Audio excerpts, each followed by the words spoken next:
অবশেষে জীবন ও স্বাস্থ্য বীমা নিয়ে উঠে এলো গুরুত্বপূর্ণ আপডেট।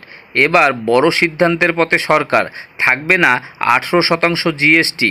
করমুক্ত হতে চলেছে এবার জীবন ও স্বাস্থ্য বীমা, যার ফলে অনেকটাই কমে যেতে পারে মান্থলি ইএমআই এর পরিমাণ। তো বন্ধুরা, সে নিয়ে আজকের আপডেটটি আমি আপনাদের সাথে শেয়ার করতে যাচ্ছি। তো অবশ্যই ভিডিওটিকে প্রথম থেকে শেষ অবধি দেখবেন। আমাদের চ্যানেল নতুন হয়ে থাকলে চ্যানেলটিকে সাবস্ক্রাইব করে রাখবেন। ভিডিওটি ভালো লাগলে প্রচুর লাইক শেয়ার করতে ভুলবেন না।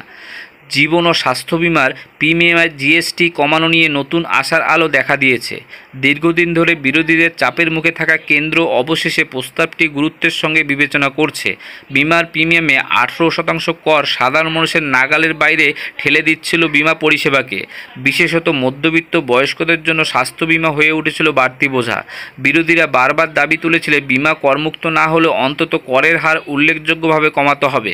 অবশেষে কেন্দ্রীয় মন্ত্রিগোষ্ঠী ইঙ্গিত দিয়েছে প্রিমিয়ামে কর কমিয়ে দেওয়া হবে।